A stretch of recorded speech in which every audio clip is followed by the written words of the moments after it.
here. So if you're so hopefully you're here for this session right here. Seriously, if you're not, I'm gonna look away. You can go. You can walk. You can. There's a lot of speakers. Fun fact: I really had a hard time attending my own session because I was looking at all the other sessions that was going on. I was like, I want to talk about that. Like I want to go there. So if you guys, if you look up and you're like, that's not really the one I wanted to do, you can leave. I understand. I won't take it personal. My wife's still trying to find my feelings, so I don't. You guys gonna be okay. I won't even mind. Um, all right. I'm assuming it's time for us to start, so I'm gonna start if that's okay with you guys. All right. And by way of start, first of all, I feel like I'm like a Roman up there. I don't know. I'm gonna be down here. All right. I move and I talk with my hands. If some of the signals look like offensive to you, don't take it that way. It's just the way I talk. All right. So I don't mean anything by it, but I haven't found a way. I actually went to anybody know what Toastmasters is? Yeah. My brother is a master Toastmaster. Freaks me out. He cringes like when he watches me though. It's baffling. Like because he doesn't do, it's very different. Very different. I will never be able to get that certification. I had to accept that years ago. All right. I had to let that go. It was a dream, it died. All right. I can't do that. So my interactions are very different. Um, but kudos to you guys for being here. You made it to this room. And honestly, even for being in the room to discuss this subject, because this is not easy. And it's seriously not easy for whatever politically correct term you want to use, faith-based or purposeful. I'm a Christian, so I don't really know what all those other things are. But I know people use them to make other people feel comfortable. So we'll say that, right? But here's the deal. This is. I'm gonna say two things, and I'm gonna give you a disclaimer. Here's the two things. Uh, One is where this comes from. Okay, so by day, and I want you to understand that because I'm going to talk about some things that are relative to leadership. So I think it's important for you guys to know. I lead. I've led most of my adult career, both in office and out of office. I'm currently responsible, and do not ask me any questions about this after I tell you what I do, okay? Because that's not why I'm here. All right, I got some people you can ask though. All right, but I'm currently responsible for the CX. Okay, so the customer experience for Zoom. Okay, all right, but that's not why I'm here today. So, but I got some people. If you have questions about that, you can talk to. All right, but I want you to understand that because I'm responsible for that globally. So I have leaders who have leaders who have. I have people literally all over the world. All right, so I'm not telling you things that are theoretical. I've also I created the customer service experience for Mercedes, for Lexus, for Toyota, for Berkshire Hathaway, American Express, Sprint PCS, Travelers, Humana. I've been consulting in this space for almost 30 years, okay? So, and again, ask all them people. Don't ask me about any of that stuff, all right? The other thing I will tell you is I pastored for about 8 years, all right? I did go to theology school. I went to Alliance Theological Seminary in New York, okay? Graduated, pastored, did that for several years, all right? So you'll see my, I want you to know that when I talk about coaching and interacting with people, when I talk about leadership, it's not theoretical, okay? I've had to do it. And I don't know how many of you guys were in this room or the room next door a little while ago. Jacob was talking about failing forward. Like he hurt my feelings, right? But I was in there. Like I've done all that. Almost every mistake he mentioned, like I've done it. Some of them I did twice because I was a slow learner, okay? All right? But it is what it is. So now here's my disclaimer. This is a sensitive subject. And while it is not my intent to offend you, something you see or hear might be offensive to you, okay? So this is my way of telling you, it's not intentional. It's not on purpose, okay? But this is a sensitive subject, all right? When we talk about it, especially within our circle, right? Because we have this stigma that we're supposed to be conservative, right? We're in this box. And so if we think or have thoughts or interactions outside of this box, it makes people uncomfortable. Okay, prepare to be uncomfortable. Okay, I'm going to tell you that now.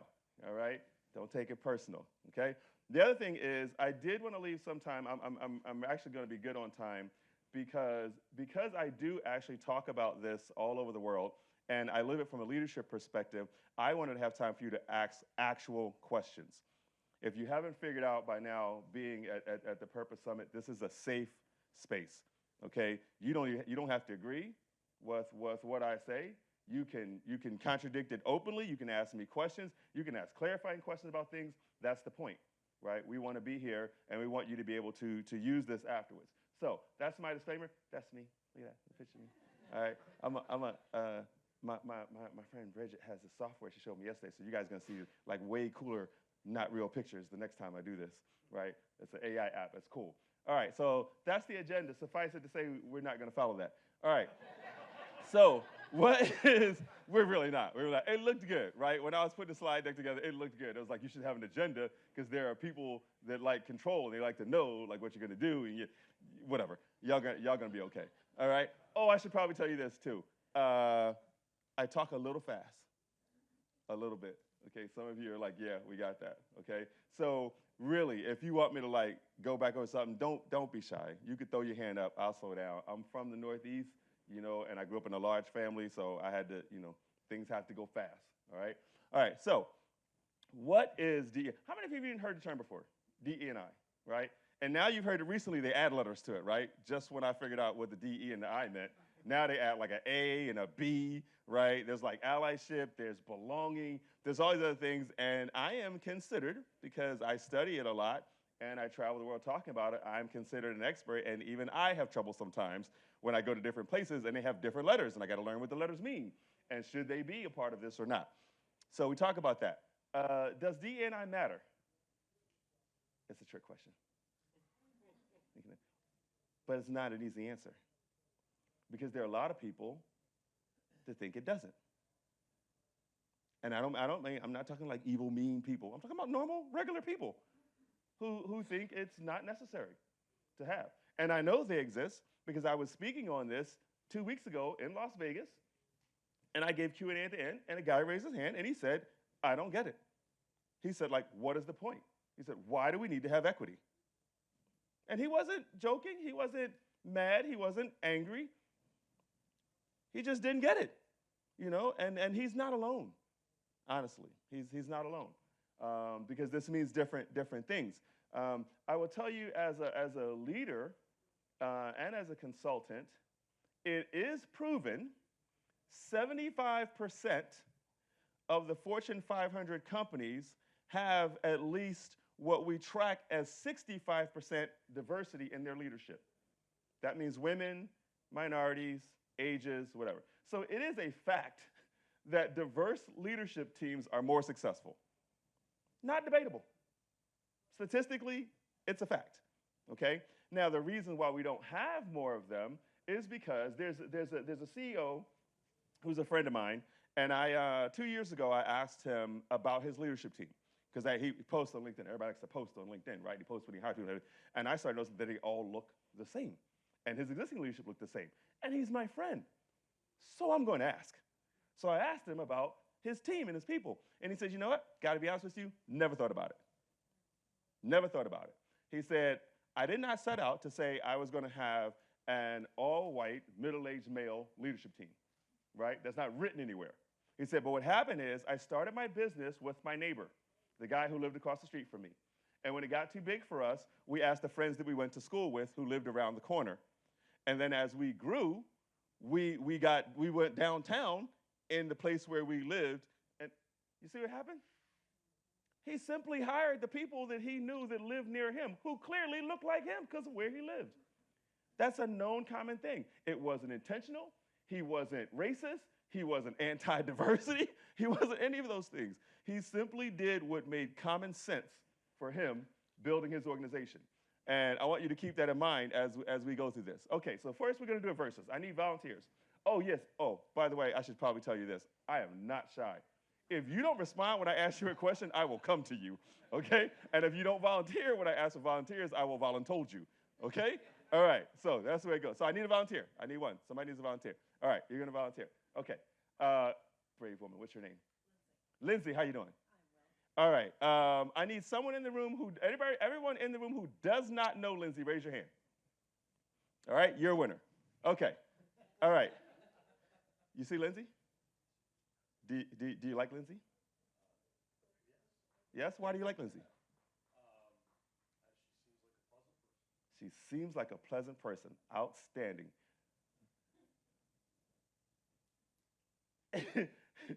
There's so much I want to say right now. Okay, okay, all right. So Lindsay seems like a pleasant person, all right? So now what he just told us, and what I'm going to help you guys understand, is Lindsay doesn't have any obvious things against his preconceived notions about interacting with people, okay?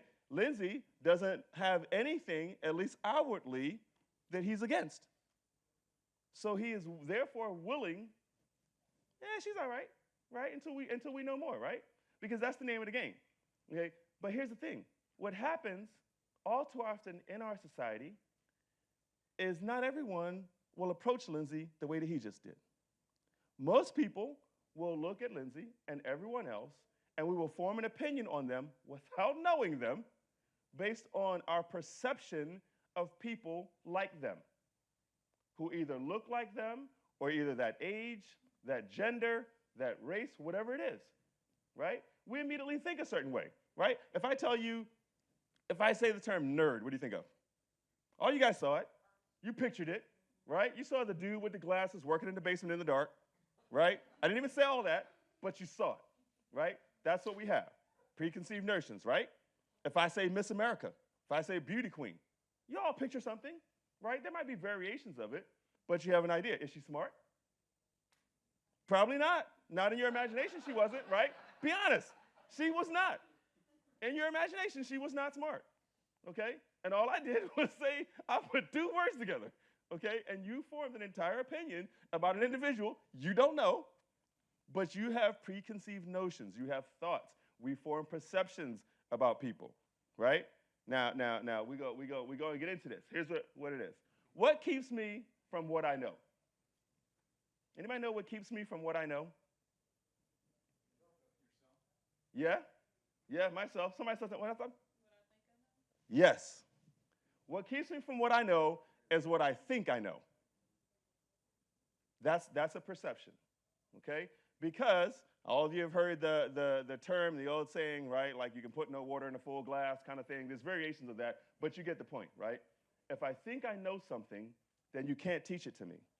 You can't tell me how it goes, and I can't learn, all right? Which is scary, all right? So there are walls that are built based on what I think I know. And when you're talking DE&I, you're talking inclusion, I think I know white people. I think I know black people. I mean, I see them on television, and they're always doing the same thing, so that's got to be right, right? I watch what the news tells me about Mexicans, that's got to be right. We need a wall. We got to need a wall, right? Because I watched it, and they told me I needed a wall, okay? So here's the thing. We build these walls. We build walls about young people. We build walls about women, young or old, married or single, right? We build walls. We build walls.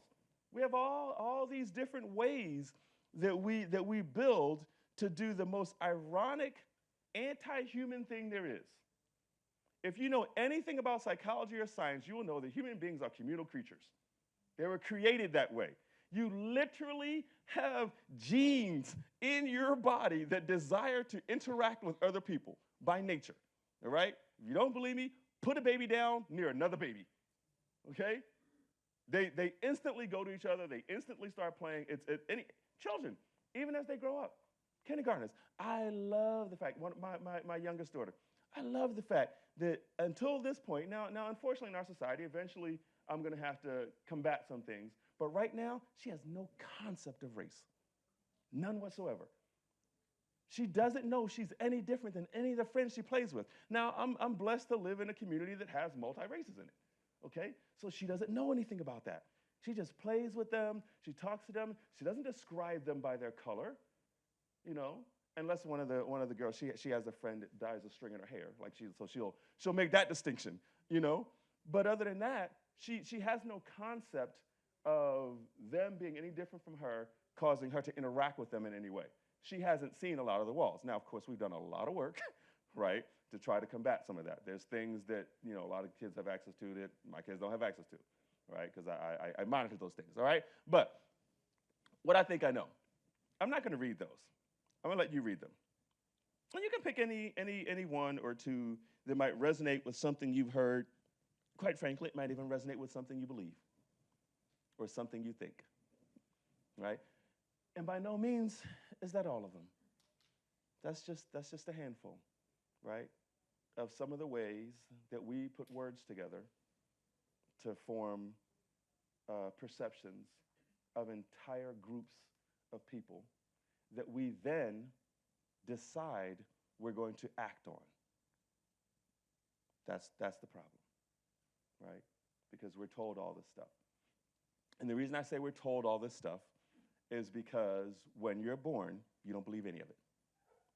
When you first come out, not only don't you believe it, you don't even know it. You don't know it exists. You are not born prejudiced. You're not born racist. You're not born male, female, none of that. You don't have any of that. We learn it, just like we learn everything else. And we learn it through bombardment. I used to have a poster in my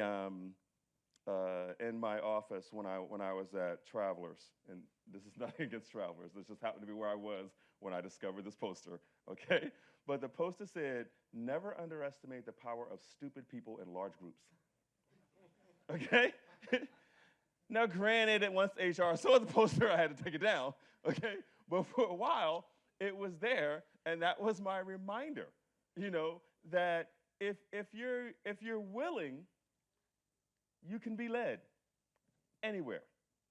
One of the best professors, God rest his soul, Dr. Thomas Ridley, one of my professors in school, said one of the most simplest, most profound things to me, and I've used it since then. I was about 18 and a half when he taught it to me. And he said, "It's impossible for you to know what you believe until you know what you don't believe." And I was like, that's just confusing for me. I don't understand it, but then he taught it, and I understood it. Unfortunately, we don't spend a lot of time what we don't believe. And I say the global we, not you guys, right? The global we, we're taught a lot, we're fed a lot, we're bombarded a lot. We have media, we have news, we have television, we have all these things that tell us not only the information, but they tell us how we should feel about the information. And that's where it crosses the line. Back in about 1944, 45, and before, they actually used to report the news. That was it. They would just tell you what happened. And then you were left, oh my God, as an adult, you got to form an opinion about it. You don't get that anymore. Fun fact, this is one of the things I love about traveling around the world. I actually had this conversation several years back with a young lady. I was at a meeting, an event, and she's like, "Well, at least we're not like those other countries where, the government tells them what to think and it's all this propaganda." You clearly haven't been out of America, okay? Because they laugh outside in Europe, France, Italy. They laugh because at least they know. At least the people in Russia know they're oppressed, okay? The people in China, they know that what they're seeing and being fed is controlled, right? We are delusional, okay? Because we actually think there's free press, all right? Now, I'm not going to get into this, but I will tell you there are 3 media companies in all of America. Just 3, okay? There's 2 right, 1 left. That's it, right? They own everything that you think you're looking at and forming an opinion about, and the way they report it is because of how they want you to feel after you see it. That's a fact, okay? Look it up. All right, so now that you've looked at these wonderful, how many people feel good? You feel good in your heart about these things, right? Now you feel excited, like you're ready to go take on the world? Yeah. As a Southerner, I really like that people are nice. So you like the Southern people are nice? Yeah. Not all of them though. But that's the point, right? We like the ones that we like. All right. So here's the problem with it. If the wall builders had, now some of y'all are not old enough to know what the character is that's on the TV screen, right, on the monitor right there. But I actually played this game as a child. It's called Lemmings, and the Lemmings are some of the absolute dumbest creatures that have ever existed in the history of creatures existing. Because the lemmings will do whatever the first lemming does.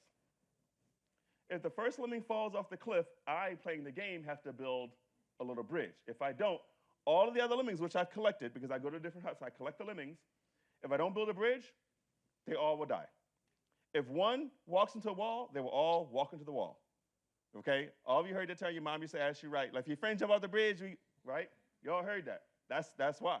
Okay? Because if we follow and believe and accept and receive everything that is directed toward us without thought, then we're like lemmings.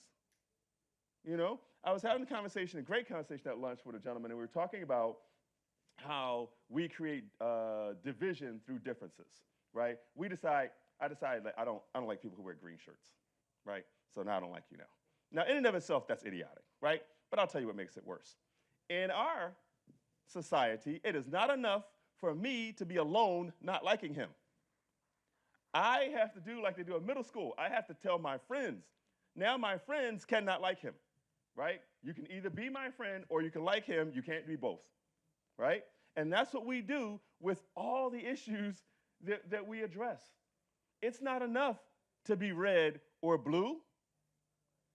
It only matters if I'm red and blue people are bad, right? Or if I'm blue and red people are bad.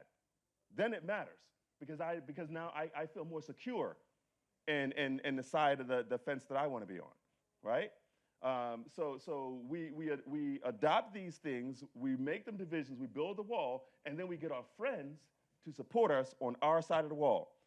And then I look over to make sure I have more people on my side of the wall than on the other side of the wall, right? That's what we do. That's what our society does, and that's how we determine value even. Okay, I'm in the majority. I'm a red, and I live in a red state. Look at that. You think the states even knew they could be colors? Probably not. I'm sure that was not the original design, right? So this is from Zig. Jacob talked about my boy Zig Ziglar too, didn't he? That wasn't right. Right? He talked about Zig. I'm actually old enough to tell you that I actually went to a Zig Ziglar live, like, training in D.C. long time ago. Amazing man. He was training sales before people had a name for it. All right. But here's the thing: if you're not willing to learn, no one can help you. If you're determined to learn, no one can stop you. Absolutely, no one can stop you.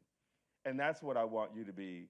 When it comes to D&I and inclusion and the balance, I always talk about the balance because, let's be honest, DE&I in and of itself is about inclusion, it's about creating equity, and it's about embracing the diversity of others. It sounds great, okay? But as a faith-based individual, there's certain things I can't embrace. I can't. Because I don't believe in them. And then some of them I actually think are anti what I do believe. So now I have this thing, right? I have the desire to be true to my own core and my beliefs, and I have this desire to accept people as they are, right? We're going to talk in the slide about how you do that, all right? Here's the deal. We're going to talk about one. Let's blur it out. I didn't blur it out. That is really a video, and I just wanted to cut a shot of the video because there's no good photos. But anyone know what this scene is? What's the scene of? Say it again? Yeah. Now, again, this might be sensitive for some people, but I'm going to tell you, I was born and raised in North Philadelphia. Anybody know what that means? Okay? Yeah, any picture you see, it's not the Will Smith Philadelphia, okay? It's not that one, all right? This is, right, no, this is, you know, and every stigma that you can think of, right? Single mom, dad left, she raised 6 kids, inner city Philadelphia, worked 5, all the stuff, okay?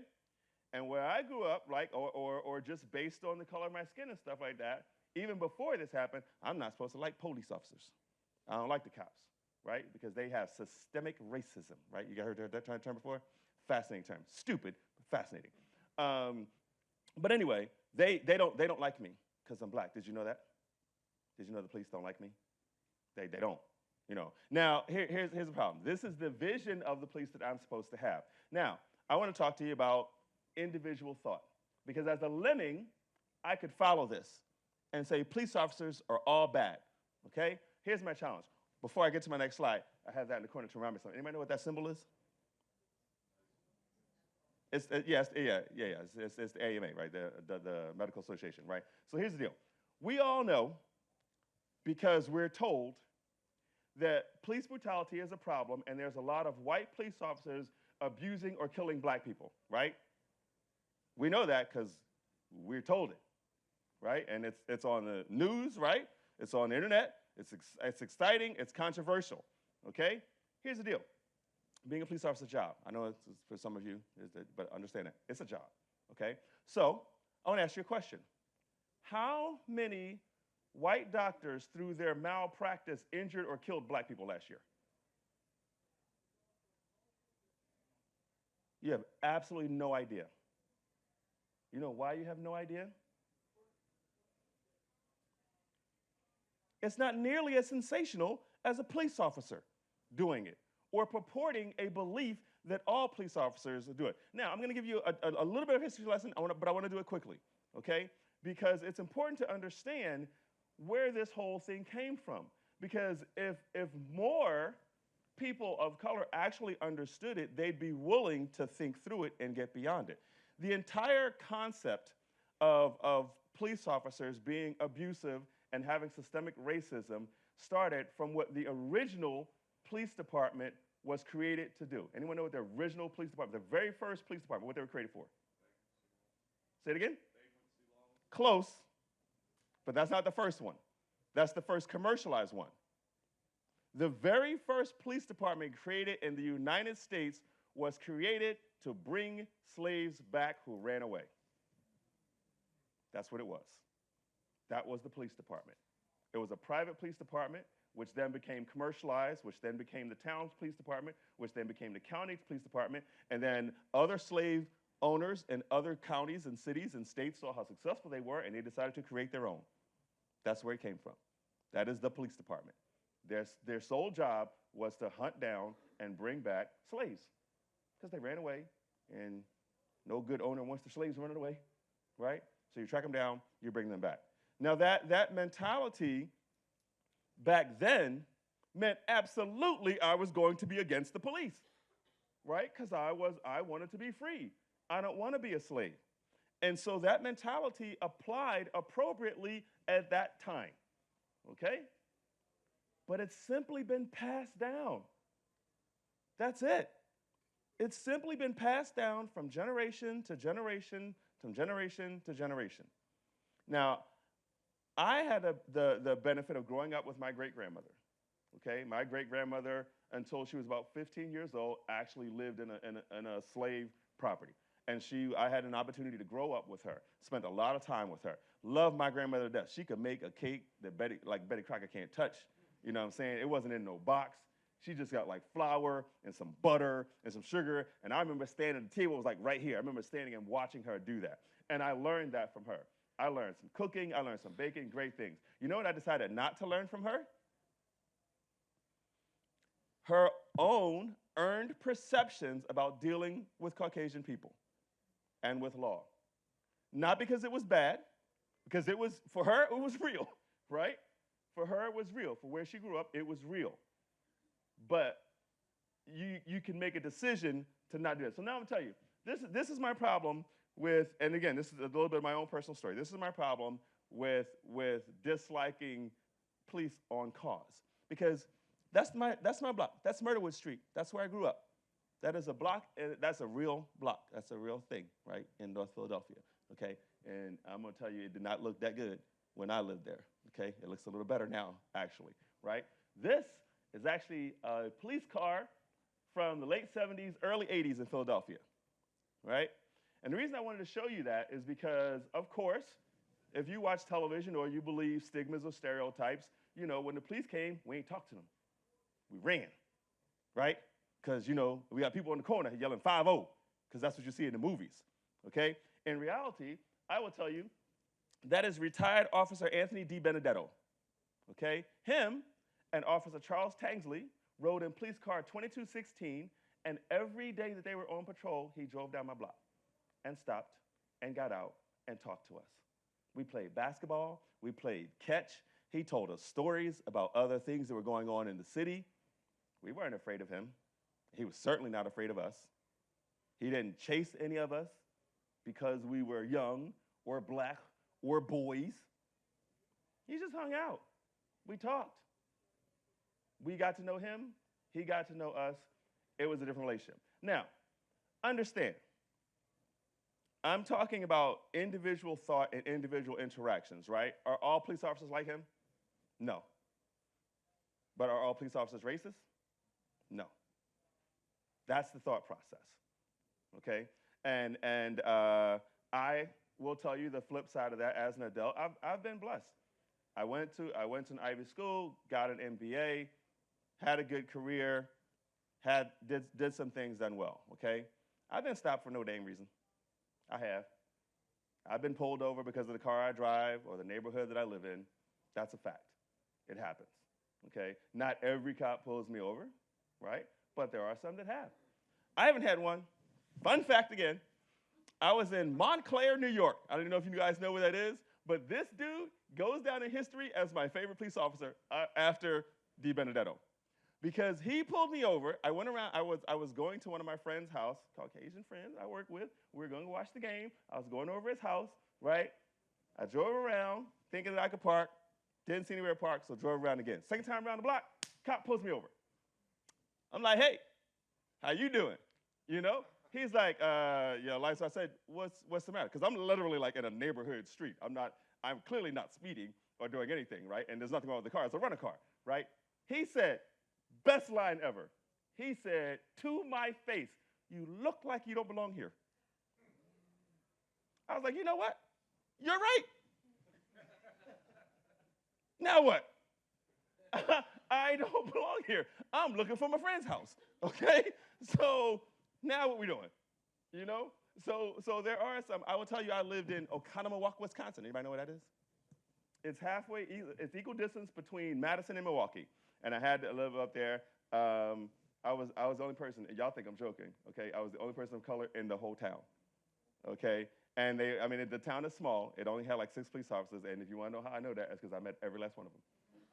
Because I would drive to Milwaukee to work, and I would drive back to Oconomowoc at night to go home. And every time, it's between 8 o'clock, 9:30 at night. Once I get off I-84 and I get into the area where I lived, I get pulled over by a cop who would be sitting by the hospital every day for like 3 weeks until I literally met every one of them. And then once they realized that I actually lived there, they just stopped pulling me over, you know. I don't think they changed or anything. They just got tired of pulling me over because, you know, I actually had a driver's license and paid my insurance. Oh my God, okay? But the question to ask is, how many bricks have to be missing from the wall for us to be willing to accept alternatives, right? Now, I'm not saying this is for everyone. I'm just saying for me, I did not grow up hating the police. I don't hate them. I just didn't. That wasn't my experience. You know, I've seen my share of bad ones, but my overall experience wasn't that. So now, what happens when the wall completely fails, right? When the wall completely falls, right? Well, this is what happens. That insignia you see on the left right there, Anne Arundel County, that is my second oldest brother, whom I love. He served 25 years and retired as a lieutenant of the Anne Arundel County Police Officer. He is now head of security at Disney because he didn't want to work no more. Okay? So that's what he does, right? The insignia on the left, the Philadelphia Police Department, that is my third oldest brother, my youngest brother, and 2 sister-in-laws. Okay? And my sister-in-laws still serve. Okay? My brothers are retired. Right? That's me. Served 15 years in Hillsborough County, 10 years in Philadelphia. Okay? That's what can happen if you're willing to have individual relationships and form individual opinions and not accept the lemming mentality. Okay? Now, I will tell you, I served years in Philadelphia. I served years in Hillsborough County. I've, just like any other job, there are good employees and there are bad employees. It doesn't matter whether you're a doctor, a police officer, a science, an astronaut, a pilot. There are things that impact our world and our interaction. Some of them are racism. Some of them are discrimination of various gender, sex, and all kinds of things. But that person could be anywhere, and they could be doing anything. So the concept is, instead of forming an entire behavior, because you guys couldn't even tell me how many doctors killed people last year, okay? Y'all don't even know if that happens or not, right? But we know that cops do, right? We know that because we like to report that kind of stuff. All right, so here's the thing. This is another thing that I learned. I was actually in college when I learned this one. Always and never are two words you should always remember never to use. There's no such thing as always and never. And the reason why it's important not to use them or even to reject the concept is because if you do that, then you can actually have individual interactions and form individual thoughts about those interactions. You don't have to accept systemic anything.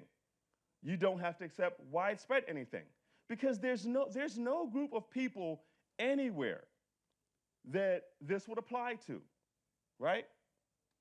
All young people spend all their time on their phone and don't know how to talk and interact. Is that true? I mean, it's true of a lot of them, right? But it's not true of all of them, right? All old people don't know technology. They don't know how to use a cell phone or a computer. Is that true? It might be true of a lot of them, but it's impossible for a statement, positive or negative, to be made about an entire group of people and for it to be accepted. It's literally impossible, okay? So the first thing is, let's stop doing that. All right. Now let's get down to the nit and the grit a little bit, because here's the deal. I, in my person, am an individual thinker. I have my own personal beliefs about things, what's good, what's bad, what's okay, what's not, what's acceptable, what's not. I do. I have that. I also have a very long title at a publicly traded company, okay? Brandon can say things that the global head of CX at Zoom can't say. That's a fact. I had this conversation with someone yesterday. You just have to accept that. If you have a job, you have a role, you're functioning in an environment where you have to create some type of mental and emotional balance for yourself, okay? So I interact, and I work. Zoom is a very progressive company when it comes to DE&I. Zoom has what's called employee resource groups. Okay, that means the employees and leaders get together and they talk about creating resources for specific groups. Okay, Zoom has one for Black people. It's called Zoom Pride, Zoom Soul. All right, they have Zoom Pride. Okay, if you want to have sex with different kinds of people, they got Zoom Pride for you. Right? They have Zoom Latina. They have Zoom Women. They have Zoom Shalom. Okay, I'm not making these up. Yeah. Okay, there's about 11 of them. And they all exist so that the people who believe those things can do that, okay? So now in doing that, me being an advocate for DE&I and being a leader in the organization, there are times when I'm in a meeting with some people, you know, and I might not be comfortable with how they live their life, you know, or what they think is okay. But I have to separate that for that specific purpose, right? For the work purpose. I have to do that. Now, there needs to be boundaries, though. Anybody know what's on the screen right now? Anybody know what it's called? Say it. It's called a furry. Yes. All right, I'm going to enlighten you who don't know what that is. Furries is, first of all, it's a real thing. I am not making this up, okay? Furries are people who live out their lives as animals, right? It's real. They're in middle school. They're in high school. My oldest daughter has a girl that literally goes to school every day and she crawls around. She crawls around the school. She eats her lunch in a bowl on the floor, okay? Because she identifies as a cat or some kind of furry animal, right? Now, here's the thing. I'm not doing that. And I'm not going to be around nobody doing that, okay? But if I want to be inclusive, I gotta say, like, okay, certain things are okay. But here's the deal. There's a difference between what you do in your personal life and what you do when you have a title, when you have a job. So I can say, hey, you want to crawl around your house, go for it. Just me picturing that makes me laugh, okay? But if you want to do that, do that. But I can also say you can't do that at work. That's a fact, okay? I can set different rules and expectations for interaction in public environments and work environments that you don't have to follow when you're home. Because when you're home, that's your time. When you're at work, I have an entire world of people that I need to feel comfortable and safe and productive, because it is work. And I know saying things like productivity and efficiency are bad. It's a job. I'm paying for productivity and efficiency, okay? And I have an expectation around that. So having these conversations is there. So my question, which I answered myself, was, where did it say I was allowed or encouraged to have an opinion and judge someone's personal life? Now I'll tell you where it says it. It's right there. That's where it says it. Reality TV turned into social media, and now it is not enough for you to have a alternate lifestyle, or for you to now I get to see it, and I get to judge it, even if you don't want me to. I judge it. But here's the thing. Contrary to some opinions, who a person sleeps with has no bearing on their work ethic. It doesn't. Now, you might have some moral concerns. That's a whole different thing, right? But if you're talking an actual work environment or an interaction in a business environment, it has no impact. Okay? Unless they're sleeping with you, that's different, okay? But generally, who they sleep with outside of you, there's a reason why it's called personal life. But we have decided, and it's the proverbial we, not us, okay? But the world has decided that your personal life is now open game. Why? Because you shared it with me. And I have, we talked about this in the beginning. I make perceptions, right, about what I think and about what I see based on what you share with me. Here's the challenge that I have, even being a DE&I leader.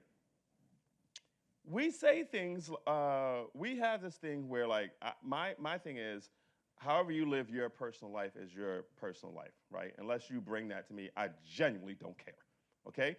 The challenge we have is that inclusion simply means a safe space for you to operate and be you. The challenge you have is when some people that are extreme in DE&I say, it's not only enough for you to have a safe place, you have to like what I do.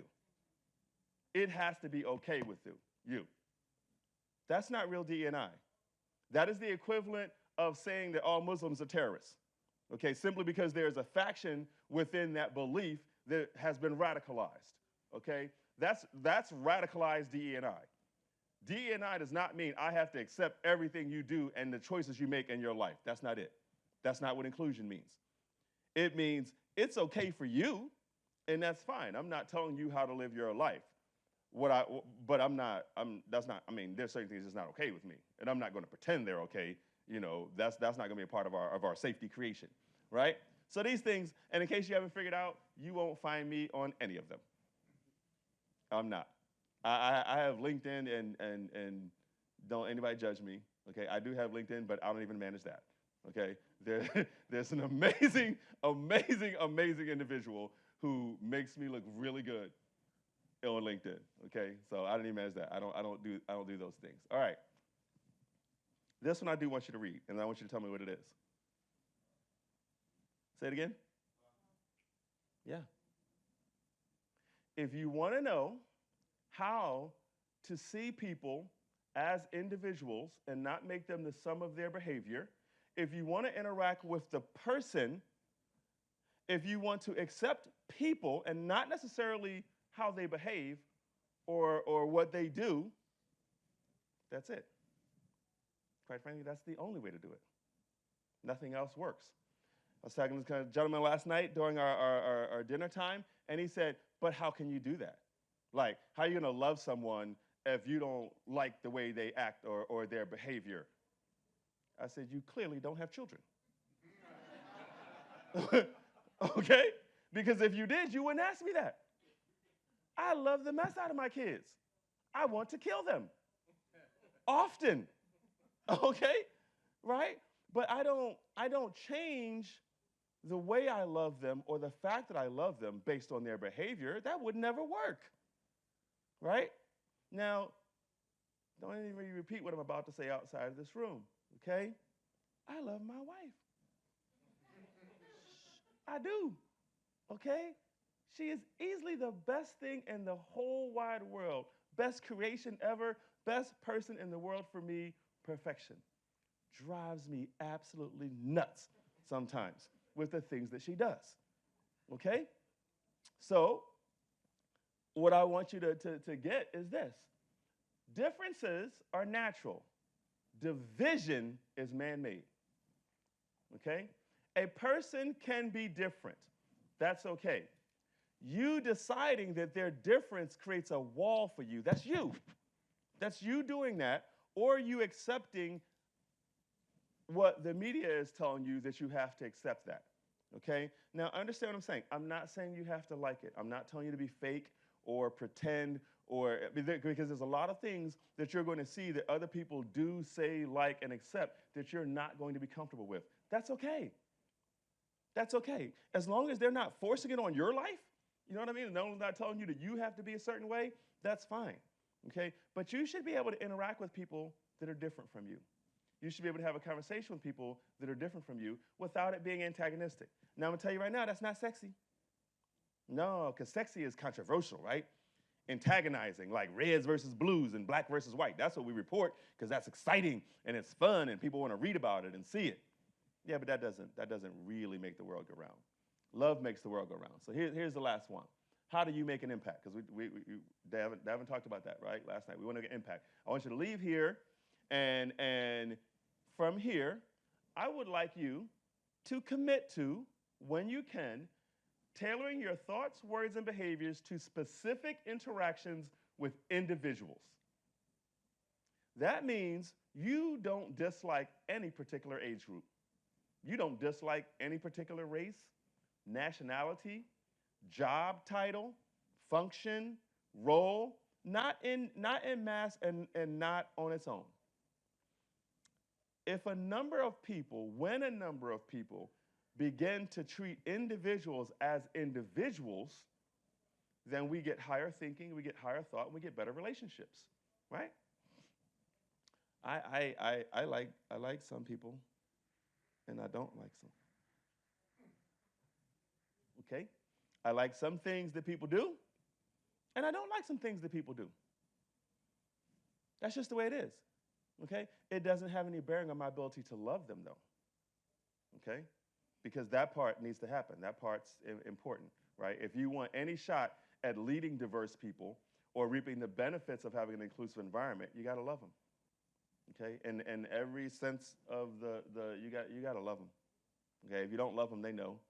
Had a wonderful gentleman I was talking to at lunch, and he does a whole leadership thing on love alone. Just, and the impact of coaching a person that you actually love, right? Motivating and inspiring employees that you actually love, and how different that is, how lasting that is for them. And I learned some stuff at lunch, which is one of the best parts about coming to this kind of summit, actually, because you get to sit around and network and engage and learn from people. And I love that. I love learning from people. So that's it. That's my ask. You don't have to tell me if you're going to do it or not. I just hope that I hope you just try it, right? Try it in your home first. Try it in your small group. If you're married, try it with your spouse, okay? If you plan to be married, try it with your girlfriend or boyfriend, okay, or your fiance or whatever. I'll tell you what it looks like. When they do something, it's okay for you to be disappointed, upset, bothered, or whatever by the behavior. Just don't attach them to it. That's all. Sounds simple. It's not. Okay? It takes practice, okay? Because the first thing we want to do is, she said that, or he did that. That's an act. It's a behavior. If you have kids, you understand it changes. They grow. They do stupid things. Adults do stupid things. Okay? But we change and we grow, right? So that's the thing. If you start seeing them as individuals and you separate the person from the behavior, then you'll start going in the right direction. All right? So now, the next slide, even though you can't see it, really has a Q and A on it, I promise. Okay? That's what it says. I'm not going to walk back up on that stage and make that thing go back. I got like 4 minutes if anybody has any actual questions. Oh, and I say this every time I speak, and it still never fails. If you have a question, please ask it now for 2 reasons. One, Somebody else in the room might be shy. They may have a question statement they want to say, and they're not going to do it because they're shy. And you're not shy, so you should do it. Two is, it's better that you ask me now than like you usually do, stop me on my way to the bathroom. Okay? All right? So when I leave here, I want to go to the bathroom. Okay? I'm just telling you guys that now. Okay? Yes, sir. How do you handle, so I'm on a DEI group in our office, and we've got various perceptions or opinions on acknowledging Pride Week and acknowledging African American Month, or Mm-hmm. those types of things, and whether it's embracing the differences, as you suggested, what we should be doing, Mm-hmm. or promoting. Yes. So how do you handle? What are your thoughts on that? Very good, very good, very good question because it's something I actually have to deal with a lot. And his question was around how do you embrace the differences and where do you draw the line between promoting them, right? And we have a term that we use in D&I and corporate needs is it's called passive celebration. Okay, so what that basically means is that we create, depending on the situation, we create a non-active, non-sign up, non-registration, non-notice way to allow people to do something. So I'll give you an example with Pride Week, right? So we have an ERG group for Pride Week. We make it known that during Pride Week, they have the ability, those that want to have the ability to meet, and if they want to have a speaker or something, or talk about a book or something like that, they can do that for X period of their work time. So they're allowed during that month to spend like 10% of their work time discussing amongst themselves that type of thing. We don't publicize it anywhere. We don't. You're not going to see it on like on our website. It's not going to be on like social media. It's not hanging up like in the lunchroom. It is. It's a tricky thing because in order to have inclusion, you want to have a venue, right? You want to have a way for them to do it, but you may not want to put your company in a position of saying, "Hey, look, guys, go do this. Everyone's doing it," right? So there are a lot of companies that practice passive celebrations. They make it available, but they're not shouting it. I have to go to lady first. Okay? Yes. How does this impact when you're traveling globally? So, like, as you know, like we have our own way of thinking about things, of doing things, of showing up a certain way. How does that interaction change for you, and how do you adapt when you're going to another country? Yes, yes. Because let me tell you something. There are countries. Whew, there's nothing wrong with any of them. I love traveling. Actually, I don't like the act of traveling, but I like going to other places. Okay. And there are countries that we would consider liberal, like the whole country. We would consider them free. We would consider them like Las Vegas, or Sodom and Gomorrah if you're older.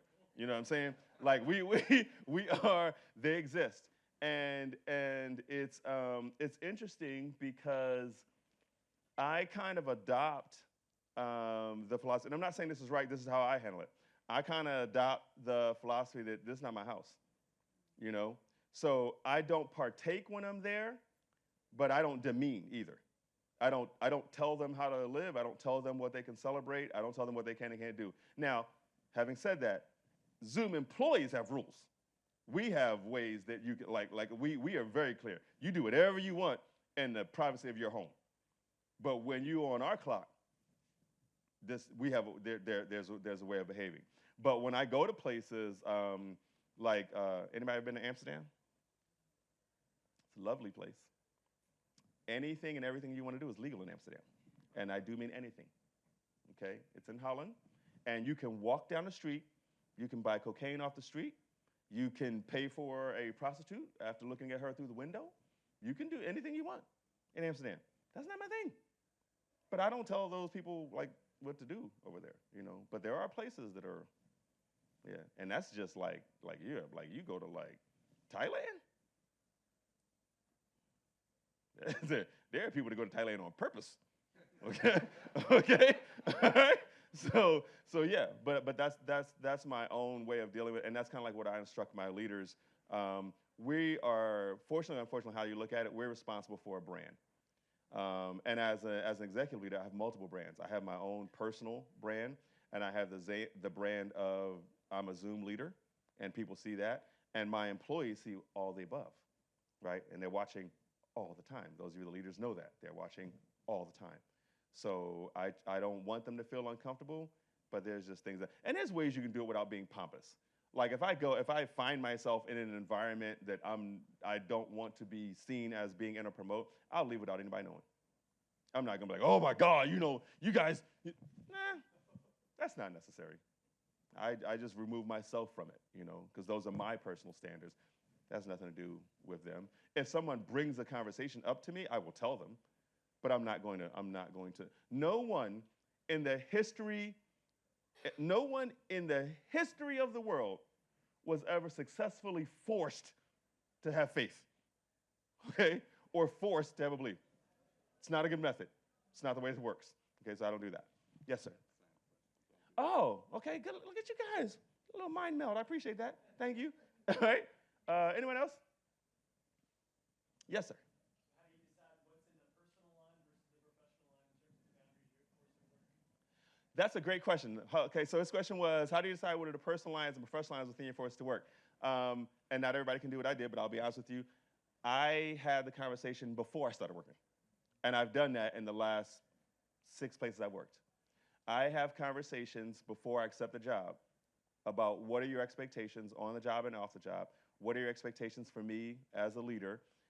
Because I feel like, here's my thing, and I told this to my dad when I was like 7.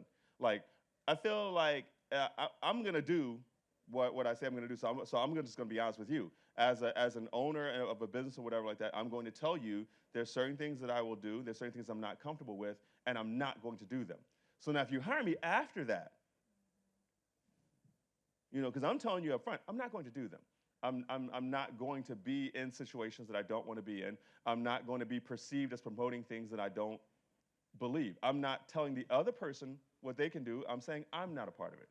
So I have those conversations. You can also do that if you didn't do it like up front, like when you got hired. I would recommend doing it when the time comes, or if you're faced with it. And this is what actually this is one of the things I do tell my leaders right now.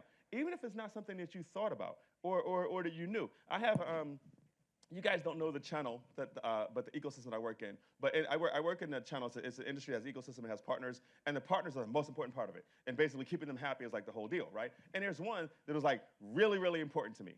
Okay, when I was there. When I say really, really important, like this dude's company generated $8 million a year for me. Okay, like really, really important.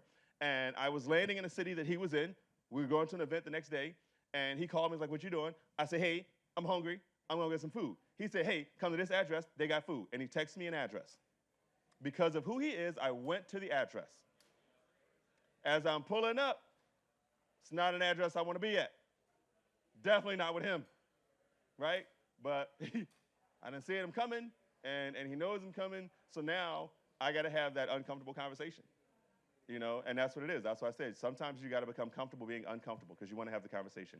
I tell people all the time, I am all for love. I'm all for inclusion. I'm all for acceptance and diversity. Don't compromise who you are, though. Don't do that, because then you're not being real, and then you're of no use to anyone. So, all right, good questions. Thank you guys so much. Thank you.